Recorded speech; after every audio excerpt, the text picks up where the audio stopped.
Siti Fatimah meneteskan darah. Walaupun bagaimana seorang kakak pasti terharu melihat adiknya ditempelin. Aku ingin lihat, ya Umar, wahai kakakku, walaupun aku sampai bersedarah ini, tidak akan pernah ku kasihkan sufi. Kenapa Fatimah? Engkau najis, ini suci. Nah. Tuh, di zaman Rasul kene Pak Hendra yang pulang nurutan. Samsul dan nurutan. Engkau najis, ini suci. Terus mandi dulu. Baik, apakah memang itu menjadi syarat dalam Islam? Ya. Setelah mandi, kemudian coba Khobab jelaskan lagi kepadaku. Di sana mulai Umar meneteskan air mata. Meneteskan air mata.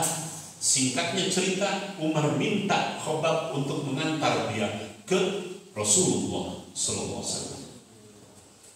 Jadi 3 latar belakang Sayyidina Umar masuk Islam. Katakanlah, waktu itu Rasulullah sedang dengan Hamzah. Siapa itu Umar? Aku lawan. Kata Sayyidina Hamzah. Sahabat-sahabat sudah menghalangi. Enggak. Tinggalkan dulu pedangmu, disimpan. Aku masuk Islam. Allahu Akbar. Tuh. Nah, ditakdir karena Umar masuk Islam. Itu cerita takbir pertama Rasulullah di hadapan orang banyak. Masuk Islam. Aku tidak puas kalau aku masuk Islam tidak diumumkan. Kata Rasulullah, belum saatnya Umar. Enggak, aku ingin diumumkan. Siapa orang Arab yang menjago berpersoalan humas? Jadi ada orang khusus yang mengumumkan masuknya Sayyidina Umar. Namanya Jamil bin Mahmar. Jamil bin Mahmar ini salah seorang humas yang biasa mengumumkan. Diumumkanlah di dekat sofa, wahai orang-orang Quraisy, mulai hari ini Umar bin Khattab telah masuk Islam. Geger.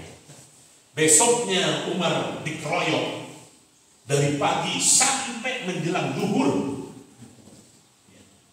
Kulantaran imam petarung dikeroyok sakit itu mawat. Situ Rasulullah menguji, wah, aku puas. Insya Allah Umar akan dilindungi oleh Allah. Insya Allah Umar akan dilindungi oleh Allah. Oke, baik. Sejak masuknya Sayyidina Umar ke Islam, baru orang-orang Islam berani sholat di samping Ka'bah. Baru orang-orang Islam berani sholat sedemikian rupa jasa Umar. Berangkat hijrah, yang lain sembunyi-sembunyi, Sayyidina Umar sengaja dari rumah. Datang dulu, beliau tawaf dulu. Setelah tawaf sholat di makam Ibrahim, setelah itu datang ke pasar. Aku akan hijrah. Siapa yang akan melawanku? Kasihan kalau kalian tidak kasihan, nanti anak-anak kalian menjadi yatim, istri-istri menjadi janda. Siapa yang berani menghalangi? Ayo, ditantang. Rasulullah sembunyi-sembunyi. Sayyidina Umar itu terang-terangan, hijrah saja terang-terangan. Hijrah terang-terangan. Ini proses perjalanan Sayyidina Umar periode Mekah. Nah, sekarang saya jelaskan periode Medina. Periode Medina.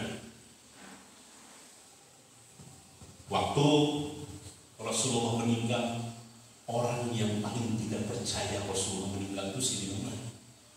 Enggak, Muhammad tidak meninggal, Rasulullah tidak meninggal. Loh, kenapa? Itu kan sama dengan Musa bin Imran. waktu di Gunung Fursina sempat pingsan. Rasulullah juga tidak enggak. Siapa yang berani menyebut Nabi meninggal, ini pedangku. Coba bayangkan. Satu-satunya yang bisa menjinakkan Sayyidina Umar hanya Sayyidina Abu Bakar. Sayyidina Abu Bakar cukup menyebutkan satu penggalan ayat dari surat Al-Imran. Kalau tidak salah surat Al-Imran ayat 148 atau berapa? Yang bahwa Nabi itu manusia biasa dan Nabi pun mengalami yang namanya kematian. Pak Oji coba cari ya. Itu surat Al-Imran. Itu yang dibaca oleh Sayyidina Umar untuk mendinginkan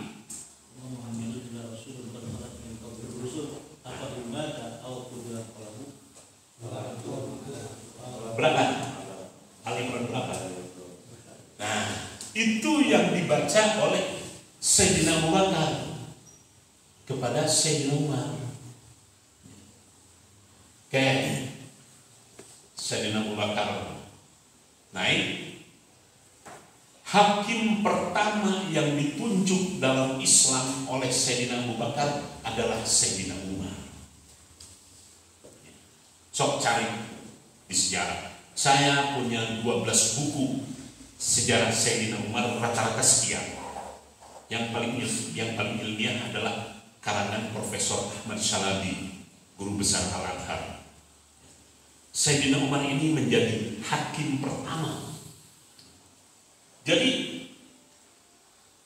sebelum khalifah sudah ditunjuk. Kenapa Sayyidina Abu Bakar mengangkat Sayyidina Umar? Karena satu-satunya orang yang berani tegas dan tidak punya kepentingan Sayyidina Umar. Oke, loncat kita langsung Sayyidina Umar jadi khalifah. Nah sekarang Sayyidina Umar khalifah. Saya kan tadi menyampaikan kalau kita ingin kembali khalifah yang seperti kekhalifahan Sayyidina Umar. Kekhalifahan Sayyidina Umar. Yang pertama, Sayyidina Umar walaupun khalifah tetapi tidak pernah meninggalkan sifat zuhud dan sifat warahnya. Sayyidina Umar tidak pernah malu bertanya. Sahabat Abdullah bin Abbas, dia penafsir pertama di dalam Islam. Abdullah bin Abbas itu atau disebut Ibnu Abbas mengatakan, saya kalau ingin mengetahui rahasia ayat-ayat surat Al-Baqarah, saya pasti bertanya kepada Sayyidina Umar. Loh, kenapa begitu? Ya sahabat Abdullah, saya tahu Sayyidina Umar itu untuk bisa memahami kandungan makna surat Al-Baqarah belajarnya 12 tahun. Nah itu Sayyidina Umar. Begitu selesai langsung besoknya menyembelih unta. Syukuran. Ya Khalifah, ya Amirul Mukminin, kenapa engkau hari ini? Aku telah khatam mempelajari makna kandungan surat Al-Baqarah. 12 tahun hanya untuk memahami surat Al-Baqarah. Saya mungkin sampaikan ini hanya 0,00% dari riwayat utuh Sayyidina Umar. Wah, orang sampai ngomong kalau kita baca sejarahnya saja itu banyak orang tercengang. Sampai hari ini orang banyak masuk Islam selain mempelajari Rasulullah karena membaca Sayyidina Umar, riwayat Sayyidina Umar. Bayangkan. Kenapa Baitul Haq memasukkan Sayyidina Umar dari 100 tokoh yang berpengaruh di dunia, orang Islamnya hanya 2. Rasulullah nomor 1 dan Sayyidina Umar nomor 50. Karena Michael Hart mengatakan satu-satunya yang berhasil, jasanya saking tingginya Sayyidina Umar, yang berhasil meruntuhkan kerajaan Persia, mengusir Romawi dan mengusir orang Yahudi dari semenanjung Arab, Sayyidina Umar. 3 kelompok ini, orang Persia, orang Romawi dan orang Yahudi. Setelah Sayyidina Umar Itu di Madinah nggak ada lagi orang Yahudi. Zaman Sayyidina Abu Bakar masih ada pengikut-pengikut Abdullah bin Ubay bin Salul. Itu masih ada zaman Sayyidina Abu Bakar. Dan keistimewaan Sayyidina Umar, waktu Rasulullah diminta oleh putranya Abdullah bin Ubay, tokoh munafik Madinah, Rasulullah kan menyoalkan. Yang paling keberatan adalah Sayyidina Umar. Ya Rasul, jangan orang itu terlalu jahat. Jangan orang itu terlalu jahat. Tapi karena permintaan anaknya dan Rasulullah menghargai anaknya, jalan. Tetapi setelah itu turunlah ayat bahwa kita tidak boleh mensolatkan orang munafik. Itu karena Sayyidina Umar ngotot. Dan Umar selalu terang-terangan. Sahabat-sahabat bertanya, ya Umar, siapa kira-kira dari istri Rasulullah yang tukang merepotkan Rasul? 2. Bayangkan, Umar itu berani ngomong gitu. 2. Siapa? Aisyah dan Hafsah. Aisyah putranya Sayyidina Abu Bakar, Hafsah putranya Sayyidina Umar. 2. Ngomong. Orang lain gak ada yang berani mengganggu-gugat 2 istri ini. Sayyidina Umar itu berani ngomong. Siapa 2 orang ini yang tukang ngerepotkan? Aisyah dan Hafsah. Dan kejadian-kejadiannya Masya Allah, waktu kekeringan, waktu akan istisqa, Sayyidina Umar langsung, kalau zaman Rasul, karena Rasul sekarang sudah tidak ada lagi, aku harus mengambil dzurriyyah Rasul. Akhirnya Sayyidina Umar masuk ke rumahnya Sayyidina Abbas. Wahai Abbas, aku minta tolong, engkau hadir di alun-alun kita sholat istisqa. Disitulah yang namanya awal tawassul. Kalau ingin tahu cerita wasilah, nah itu Sayyidina Umar waktu istisqa dibawa. Silakan. Walaupun engkau tidak menjadi imam, tapi hadir di alun-alun.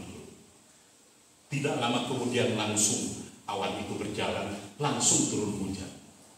Umar mengatakan, ini karena hadirnya dzurriyyah Rasul. Kenapa Imam Hambali tidak berani melawan kepada orang yang sudah sangat menodainya hanya karena orang ini masih dzurriyyah Sayyidina Abbas? Jadi sedemikian rupa Sayyidina Umar menghargai dzurriyyah Rasul, sampai itulah cerita wasilah. Kenapa sampai terjadi tarawih? Sayyidina Umar kan tukang begadang. Apa yang dikatakan Sayyidina Umar? Kalau aku tidur siang, maka aku telah mensia-siakan hak rakyat. Dan kalau aku banyak tidur malam, aku telah mensia-siakan hakku kepada Allah. Oleh karena itu, hampir semua pengarang mengatakan Sayyidina Umar ini tidak pernah lupa sholat, selamanya puasa, dan selalu siwak.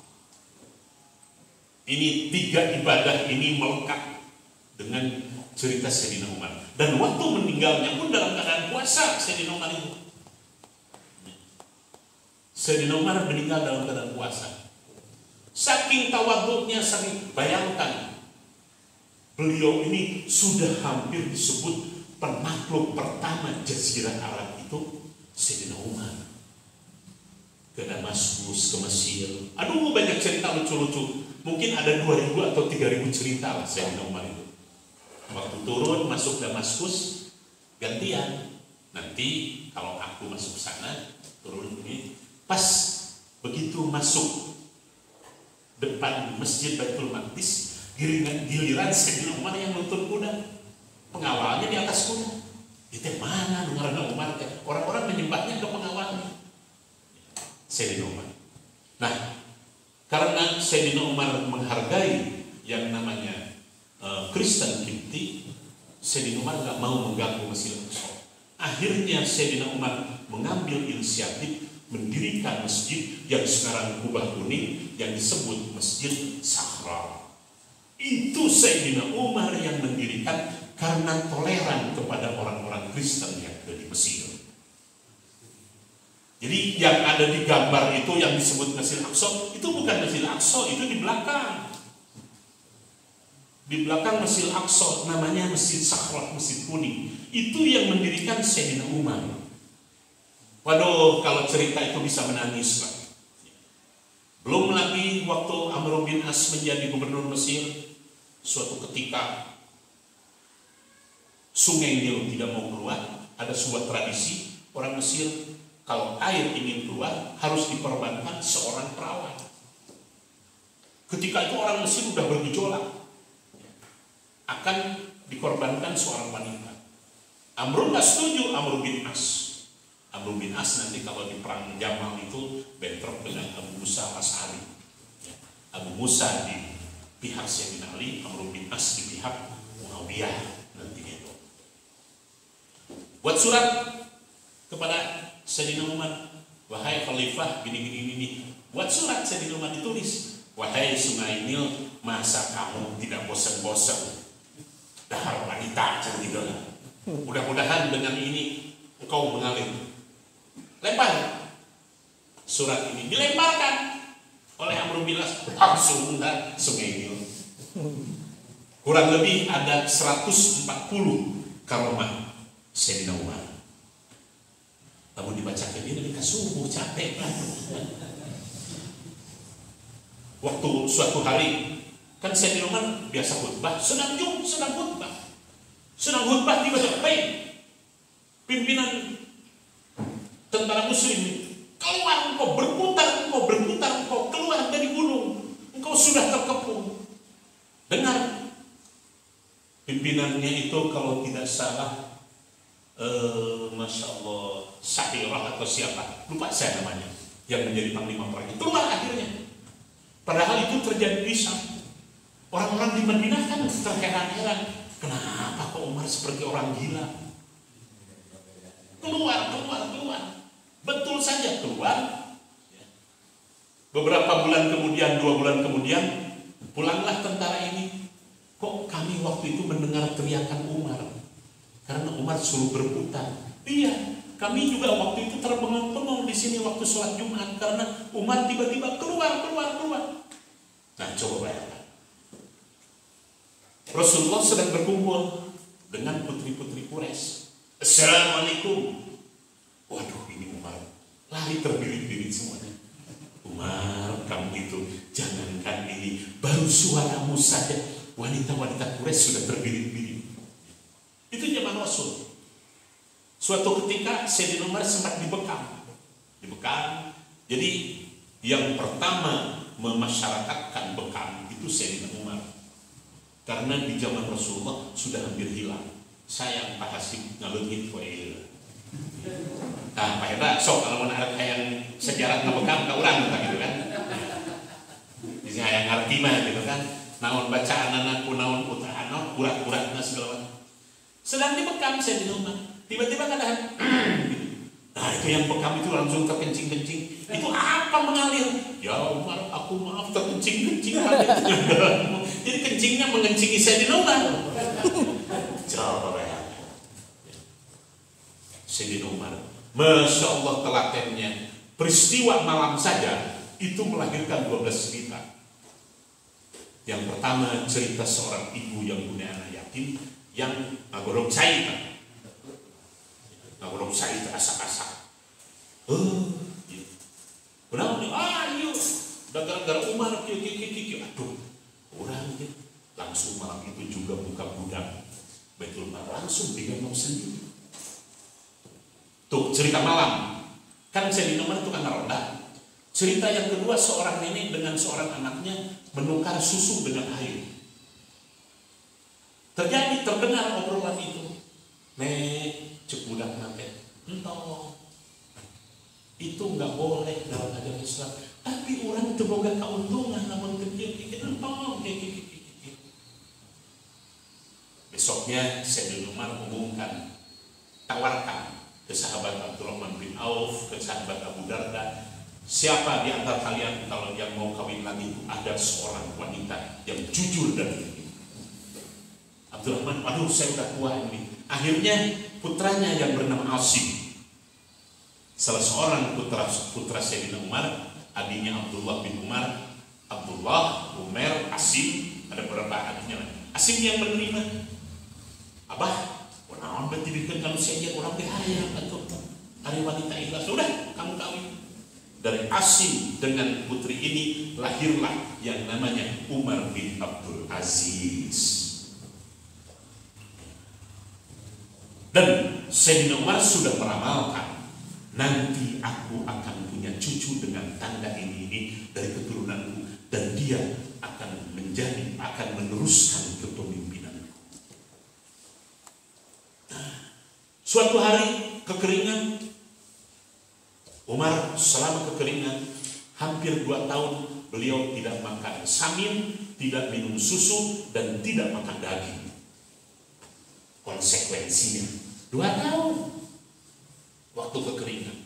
Sayyidina Ali sampai terbengong-bengong, ya Umar, ini panas sekali hari, orang lain gak ada yang keluar, engkau kok keluar, ngapain?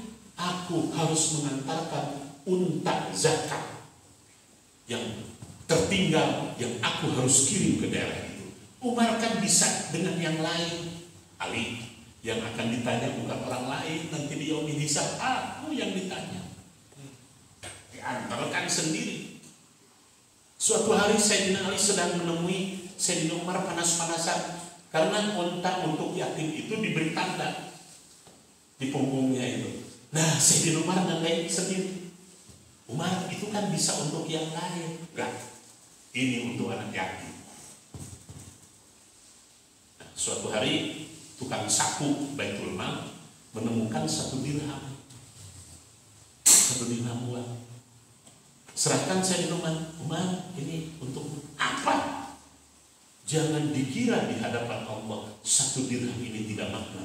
Engkau ingin menyusahkan aku ya? Kembalikan, masukkan lagi ke Baitul Mal. Yang puncaknya paling terbengong-bengong sahabat, waktu Sayyidina Umar menunaikan ibadah haji, Sayyidina Umar hanya membawa 86 dirham. 86 dirham itu untuk orang Arab ketika itu cukup 10 hari. Sementara ini untuk perjalanan 2 bulan. Setelah selesai haji, Sayyidina Umar nangis sampai 3 hari. Ya Allah, aku terlalu boros. Masa untuk ibadah haji saya sampai harus menghabiskan 86 dirham? Untuk ukuran orang Arab ketika itu cukup 10 hari. Cukup 10 hari. Nah, coba ya. Sering Sayyidina Umar kalau naik kuda nggak pakai sandalnya, copot, mewah. Suatu hari menerima tamu dari Damaskus, ya, wakil dari kerajaan Romawi. Nah, waktu menerima tamu itu, tiba-tiba muncul rasa sombong Sayyidina Umar. Aduh, masih ada tamunya. Tiba-tiba Sayyidina Umar mengambil air, diangkut sendiri. Hah? Kok Raja ente kok begitu katanya mengambil air sendiri? Iya, wah, sahabat-sahabat rebutan semua. Ya Khalifah, jangan gini. Apa yang dikatakan Sayyidina Umar kepada salah seorang sahabat waktu itu? Kalau tidak salah Abdurrahman bin Auf. Abdurrahman, ini kifaratku karena tadi aku sempat muncul rasa sombong di hadapan kamu. Ayah terakhirnya jelma gitu kan? Karena aku tadi dalam hatiku ada rasa sombong. Ada rasa sombong. Aduh, setengah 11 ya, 5 menit deh ya. Capek Pak, saya ini cerita rekaman lama lah. Jadi itulah, dalam sisi pakaian, dalam sisi ketawaduan, dalam sisi memperhatikan dan maaf, banyak sekali terobosan-terobosan. Yang pertama menerapkan manajemen dalam Islam itu adalah Sayyidina Umar. Ada manajemen keuangan, ada manajemen administrasi, ada manajemen ini. Nah, kelebihannya orang-orang mengatakan, Abdurrahman bin Auf mengatakan, kelebihan Umar, ilmu dan amal seimbang, amal dan pengalaman seimbang, dan amal dengan pengorbanan pun seimbang pula. Suatu hari bayangkan, Rasulullah sampai mengatakan cemburu. Rasulullah kepada si Umar, aku cemburu kepada, ya Rasul, masa aku menjadi bahan cemburumu? Apa terus Rasul? Kenapa? Aku tadi malam telah bermimpi Allah telah mempersiapkan sebuah istana yang sangat megah untukmu. Itu termimpikan oleh Rasulullah. Bapak-bapak, kalau ingin lebih lengkap dari apa yang saya sampaikan, kalau ini kan diuraikan panjang untuk cerita-ceritanya. Coba baca, coba bapak-bapak, kalau khutbah Jumat sisipkan cerita ini walaupun hanya 5 menit. Kenapa khutbah rata-rata nunutan? Karena sudah tidak menarik. Cerita Sayyidina Umar saja bisa untuk 50 kali khutbah. Satu sisi-sisi saja, satu aspek saja. Bagaimana, maaf, Sayyidina Umar, kalau ada orang yang membaca Quran langsung pingsan. Sok, cari di buku-buku Sayyidina Umar. Misi saya nggak bohong. Sayyidina Umar, kalau ada orang baca Quran karena saking takutnya kepada Allah langsung pingsan. Padahal yang namanya setan, kalau dengar saja jalannya Umar, waduh, ayo Umar, cari jalan lain. Tuh, Rasulullah sampai mengatakan Umar, hebat sekali engkau. Termasuk saya, karena beberapa sahabat ketika itu bisa Allah izinkan bisa melihat setan menggelegar. Itu orang tahu semua lah, orang pesantren tahu setan itu lari kalau ada Sayyidina Umar ya. Oleh karena itu kalau orang Jawa Timur sampai sekarang aya nu kabusan setan tulis we dina pantun Umar al-Faruq. Bagus tadi. Itu rancahnya Pak Hendra. Urusan gitu mah urang lebih jago gitu kan. Jadi norek ninggalkeun latihan nulis isu kan awas ya. Saya tidak mendalami yang seperti itu gitu kan.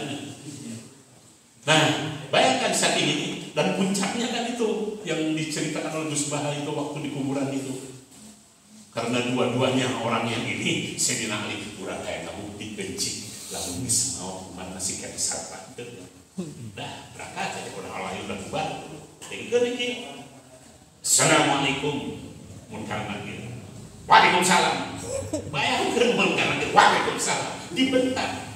Waduh, ini mah beda jelema. Marromuka ngahina mani. Pertanyaan gitu ka urang. Urang geus dibaheula kene nyaho. Teu kudu dijawab. Mani nyaho teu saha urang teh? Nya saha? Urang teh babaturanna ka kasih Allah. Geus saja. Saya bangga apa ya? Itu puncak. Wah, benar.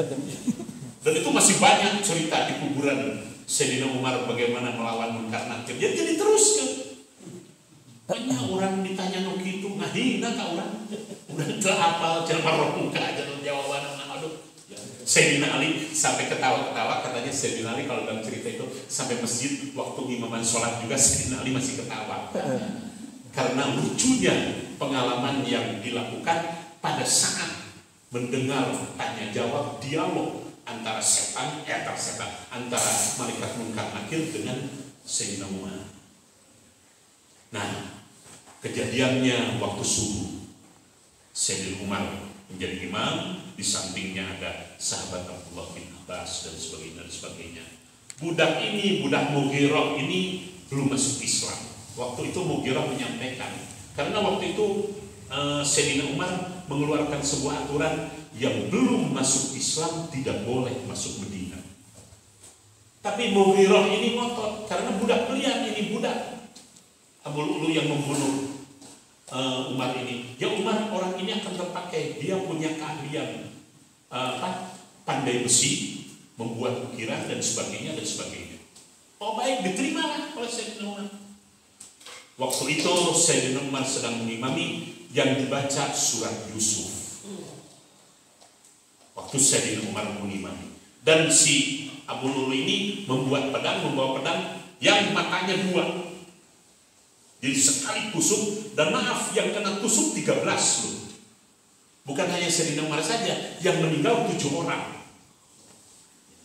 Supaya lengkap nih sejarahnya. Jadi bukan hanya Sayyidina Umar saja, dan Sayyidina Umar tidak langsung meninggal waktu itu juga. Begitu si Umar, aku ingin wudhu, aku ingin sholat. Para sahabat berbungkuk, ya Umar, engkau sudah kehabisan darah, engkau ini.